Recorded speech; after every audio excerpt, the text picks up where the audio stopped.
গতকাল রাতে 10টা থেকে প্রায় 11টা 15 পর্যন্ত প্রায় সোয়া 1 ঘন্টা আমি একটি নদিয়ার একটা ইউটিউবে একটা আলোচনায় ছিলাম। এর নাম হচ্ছে স্টিং নিউজ। সম্পাদক হচ্ছেন হালিম। একসময় আমরা ইংরেজি কাগজে কাজ করতাম। অত্যন্ত শিক্ষিত ছেলে, নদিয়ায় বাড়ি, এবং খুব নিরপেক্ষভাবে কাজ করে চলেছে, কারণ সে কারোর কাছ থেকে হাত পেতে কিছু নেয় না। সে ইউটিউব থেকে যে পয়সা পায় তাই দিয়ে সে চালায়।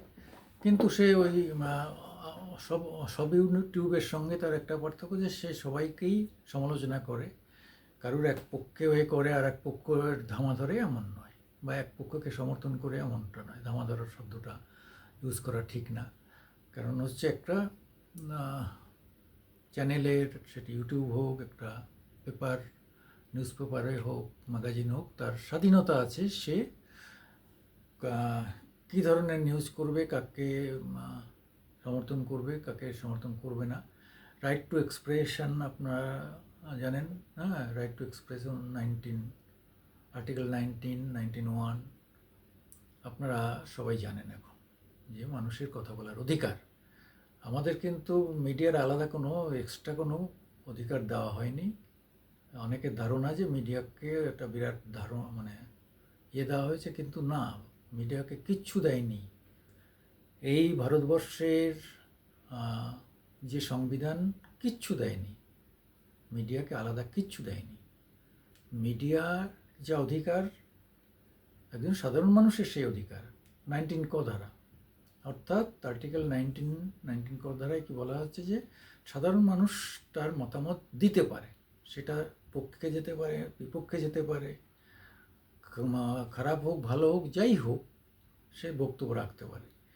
এইবার তোমার যদি আইনগতভাবে মনে হয় যদি এটা ঠিক হচ্ছে না, তুমি কোর্টে যেতে পারো, কিন্তু ওই পুলিশ দিয়ে ধরে এনে জব্দ করে পেটানো, এটা করতে পারো না।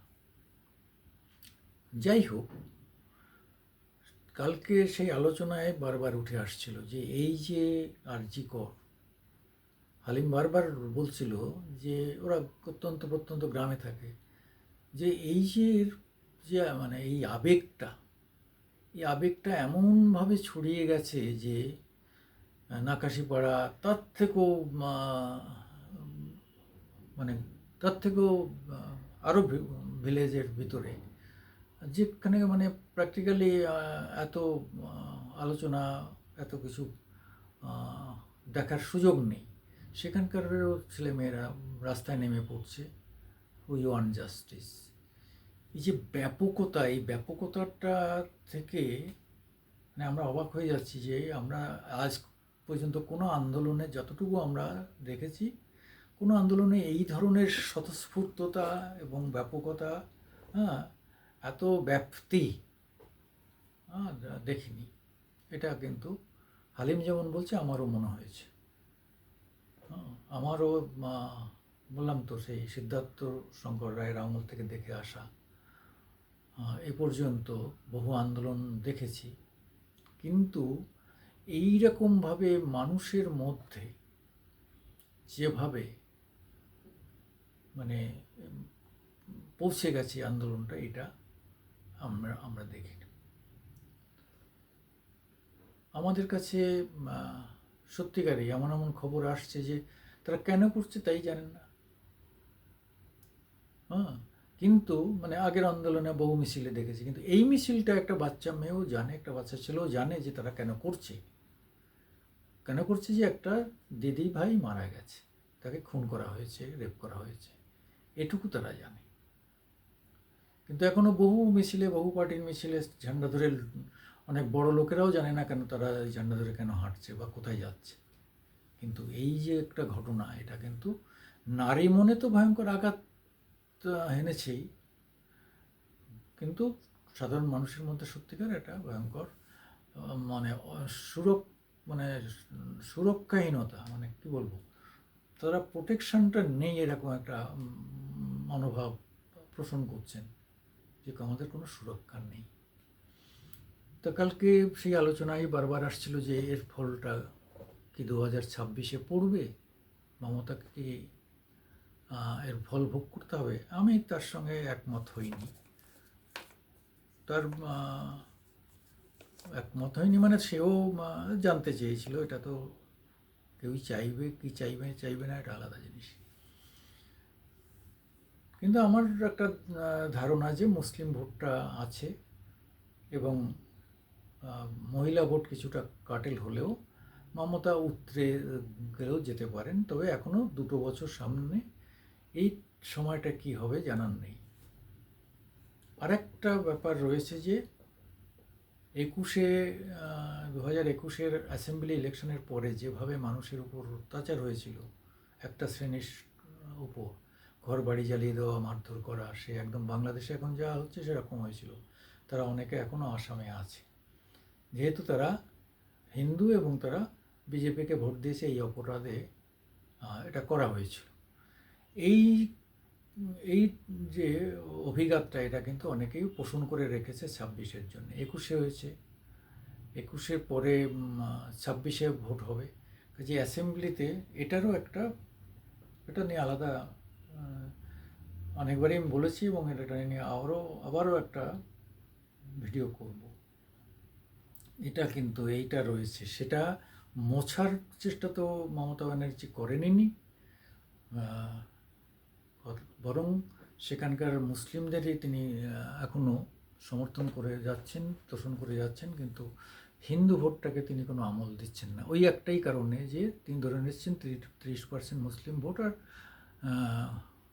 20% হিন্দু ভোট তিনি এমনিতেই পাবেন, কেন এত সুযোগ সুবিধা হিন্দুদের মধ্যে তো অনেকে পাচ্ছে।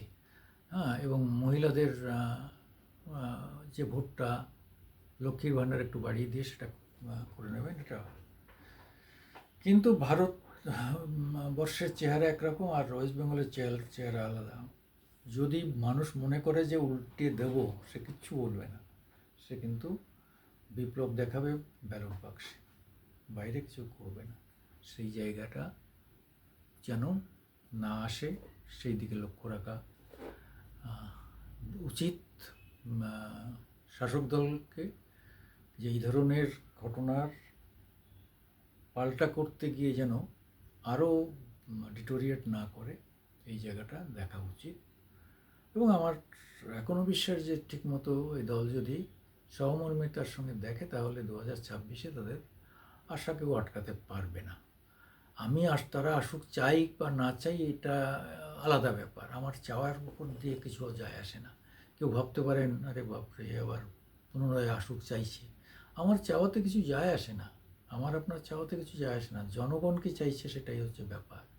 জনগণ যদি চায় এবং তারা যদি দেখে যে না সরকার ভুল বুঝেছে, তাদের এই করা হয়েছে, তারা নিয়ে আসবে, নাহলে তারা ফেলে দেবে। আমরা কেউ আটকাতেও পারবো না, আমরা আমাদের বক্তব্য থেকেও উল্টিয়েও দিতে পারবে না। তবু আমাদের সাংবাদিক হিসেবে আমাদের একটা জনসংযোগ থাকে, আমাদের কাছে পক্ষে বিপক্ষে অনেকে অনেক কথা বলেন, আমরা তার থেকে একটা মানুষের মনোভাব পাই। এছাড়া বিভিন্ন অভিজ্ঞতা থেকেই আমরা বোঝার চেষ্টা করি যে জনমানুষের কিসের কী প্রতিক্রিয়া হচ্ছে, কতটা প্রতিক্রিয়া হচ্ছে এবং তার কনসিকুয়েন্স কতটা, তার রেজাল্ট কী আসবে, এসব আমাদের সামনে আসে। আমরা বললেই যে সবসময় ঠিক হয়ে যাবে তাও নয়, তবু আমাদের বলার কথা আমরা বলি। আপনারা বিচার করবেন আপনাদের নিজেদের বিবেক দিয়ে, বুদ্ধি দিয়ে এবং অভিজ্ঞতা দিয়ে। নমস্কার, আমি সুকুমার দেবনাথ আপনাদের সামনে অনুরোধ করছি আমাদের একটু লাইক দেবেন, অ্যানালিসিস করবেন, আমাদের যদি বিরুদ্ধে বলা থাকলে সমালোচনা করবেন এবং আমাদের সাবস্ক্রাইব একটু বাড়িয়ে দেবেন। নমস্কার।